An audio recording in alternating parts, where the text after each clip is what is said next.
ചേച്ചി ഈ കാലഘട്ടത്തിലെ കുട്ടികളെ കുറിച്ചൊക്കെ പറയുമ്പം ഇപ്പോൾ ചേച്ചിയുടെ കാര്യമൊക്കെ പറഞ്ഞ ഒരു ഫൈറ്റർ എന്ന് തന്നെ പറയാം. ആ കാലത്ത് 2 കുഞ്ഞുങ്ങളെയും കൊണ്ട്. പക്ഷേ ഈ കാലഘട്ടത്തിലേക്ക് വരുമ്പോൾ ഒരുപാട് ആത്മഹത്യ, സ്ത്രീധന മരണങ്ങൾ ഇങ്ങനെ കാണുമ്പോൾ ചേച്ചിക്ക് എന്ത് തോന്നും? മനസ്സിന് ബലക്കുറവാണ് സത്യം പറഞ്ഞിട്ടുണ്ടെങ്കിൽ. യഥാർത്ഥ കാരണം അത് തന്നെയാണ്. നമ്മളെന്തിനാ മറ്റുള്ളവർക്ക് മുന്നിൽ തോറ്റു കൊടുക്കണേ? അതെ. ഒരു പക്ഷേ ഇപ്പം പലപ്പോഴും ഈ പറഞ്ഞ കുട്ടികളൊന്നും കുട്ടികളുണ്ടായിരുന്നില്ല. അവരൊക്കെ മാരേജ് കഴിഞ്ഞിട്ട് ഉടനെയാണ് ഇതൊക്കെ സംഭവിച്ചിരിക്കണത് അല്ലേ? അതെ അതെ അതെ. അപ്പോൾ ഒരു ലോകത്ത് ചിലപ്പോൾ ഒരു സഹോദരി തോറ്റു കൊടുത്തേക്കാം, ഒരു ഭാര്യ തോറ്റു കൊടുത്തേക്കാം, മകള് തോറ്റു കൊടുത്തേക്കാം അല്ലേ, മരുമകൾ തോറ്റു കൊടുത്തേക്കാം. പക്ഷെ ഒരു അമ്മ ഒരിക്കൽ പോലും ആരുടെയും മുന്നിൽ തോറ്റു കൊടുക്കില്ല. അവരുടെ അവസാന ശ്വാസം വരെ അവർ പോരാടിക്കൊണ്ടേയിരിക്കും. ലോകത്തെ ഏറ്റവും വലിയ പോരാളി എന്ന് സ്ത്രീയെ പറയുന്നതിൻ്റെ കാരണം തോറ്റു കൊടുക്കില്ല എന്ന് ആത്മവിശ്വാസത്തോടു കൂടിയാണ് ഒരു കുഞ്ഞിന് അവർ ജന്മം നൽകുന്നത് അല്ലേ? ആ ഒരമ്മ ഒരിക്കലും തോറ്റു കൊടുക്കില്ല. അപ്പോൾ ആ അവസാന ശ്വാസം വരെ പോരാടാൻ വേണ്ടി മാത്രമാണ് അമ്മമാർ ഭൂമിയിലുള്ളത്. അതുകൊണ്ടാണ് നമ്മളെല്ലാവരും സന്തോഷത്തോടെ ജീവിക്കുന്നത്. തീർച്ചയായിട്ടും അതൊരു എന്താ പറയുന്നത്, ഇപ്പോൾ ചേച്ചിയുടെ കാര്യം കൊണ്ട് തന്നെ ഞങ്ങൾ സംസാരിക്കുമ്പോഴും ചേച്ചി പറയായിരുന്നു എന്നോട്, ഇത് തന്നെയാണ് ചേച്ചി ക്യാമറ ഓഫ് ദി ക്യാമറയിൽ ചേച്ചി പറഞ്ഞുകൊണ്ടിരുന്നത്. ഞാൻ ഇത്രയും ചെറിയ പ്രായത്തിൽ 19 വയസ്സ് 2 കുഞ്ഞുങ്ങളുണ്ട് എനിക്ക്. അവർക്ക് വേണ്ടിയാണ് ഞാൻ ഇത്രയും. ഒരുപാട് പ്രശ്നങ്ങളൊക്കെ ഉണ്ട്, ഇപ്പോഴും പ്രശ്നങ്ങളൊക്കെ ഉണ്ട്. പക്ഷെ തോറ്റു കൊടുക്കില്ല. കാരണം ഞാൻ അമ്മയാണ്.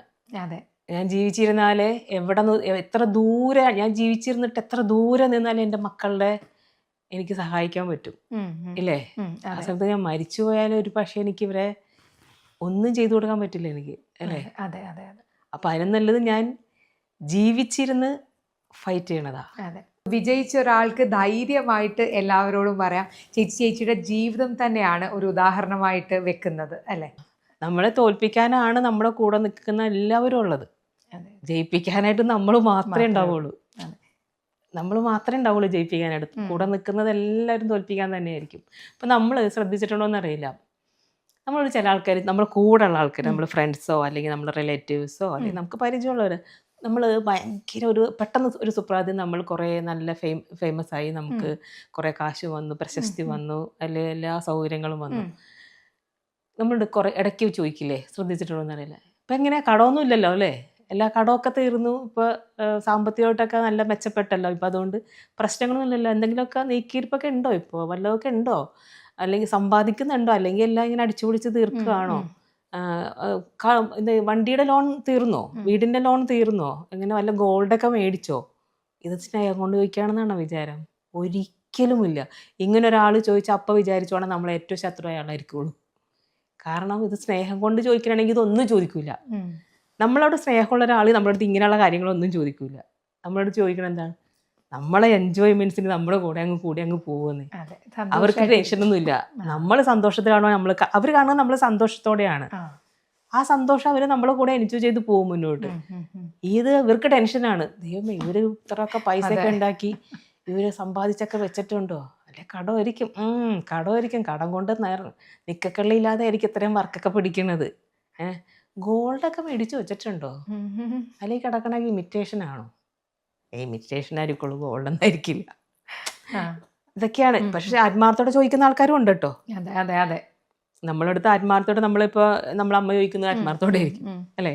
അല്ലെങ്കിൽ നമ്മളെ ആത്മാർത്ഥ സുഹൃത്ത്, എടി പൈസ ഒന്നും പൊട്ടിച്ചൊന്നും കളയല്ല കേട്ടോ, സൂക്ഷിച്ചു വെക്കണം കേട്ടോ, അല്ലെങ്കിൽ അധികം കടമെടുത്തുന്ന ഓരോ കാര്യങ്ങളൊന്നും കാണില്ല. ഇതൊക്കെ പറയുന്നത് നമ്മുടെ ആത്മാർത്ഥ ഉള്ള ആൾക്കാരും ഉണ്ട്. പക്ഷെ ഇടയ്ക്കിടയ്ക്ക് ഇങ്ങനെ ആരെങ്കിലും ചോദിക്കണമെങ്കിൽ വിചാരിച്ചു കിട്ടണ പൈസയൊക്കെ മക്കൾക്ക് ഇങ്ങനെ ദൂർത്തടിക്കാൻ കൊടുത്തോട്ടോ, മക്കൾക്ക് അത് മേടിച്ചു കൊടുത്തോ, ഇത് അങ്ങനെയൊന്നും ചെയ്യണ്ട. ഇതൊക്കെ അവർക്ക് നമ്മളോടുള്ള ദേഷ്യം കൊണ്ട് തന്നെയാണ്, അല്ലാണ്ട് സ്നേഹം കൊണ്ട് ചോദിക്കണമെന്നും അല്ല. അവർ വിചാരിക്കണം, കൊടുത്തോട്ടെ എല്ലാ പൈസയും തീരട്ടെ, ഒന്നും സൂക്ഷിച്ചു നോക്കരുത്. ചേച്ചി ഒരു പിശുക്കാണോ? പിശുക്കാണ് ഇപ്പോഴും. ഇപ്പം അത്ര അങ്ങോട്ട് പിശുക്കല്ല. പണ്ടൊക്കെ ഭയങ്കരമായിട്ട് ഈ വീട് വെക്കുന്നിടം വരെ ഞാൻ ഓവർ പിശുക്കെന്നല്ല പറയാം, അതിനപ്പുറം പറയാൻ പറ്റില്ല എന്ന് വേണമെങ്കിൽ. പച്ചവെള്ളം കുടിച്ച് ജീവിച്ചെന്ന് പറഞ്ഞ പോലെ ജീവിച്ചിട്ടാണ് സത്യം പറഞ്ഞാൽ ഇവിടം വരെ, വീട് വെക്കുന്നിടം വരെ. വീട് പണി കഴിഞ്ഞതിന് ശേഷം വലിയ കടബാധ്യതയൊന്നും ഉണ്ടാക്കിയില്ല വീട് പണി കഴിഞ്ഞിട്ട്. കാരണം അതുവരെ ഞാൻ വെയിറ്റ് ചെയ്തു, പൈസ കുറച്ച് കയ്യിൽ വരാതെ വീട് വയ്ക്കാൻ പണി തുടങ്ങാനും പറ്റില്ലല്ലോ. അപ്പം അതുകൊണ്ട് വീട് പണി കഴിഞ്ഞതിന് ശേഷമാണ് മക്കൾക്ക് പോലും ഒരു 500 രൂപയിൽ കൂടുതൽ ഡ്രസ്സ് എടുത്ത് കൊടുത്തു തുടങ്ങിയത്.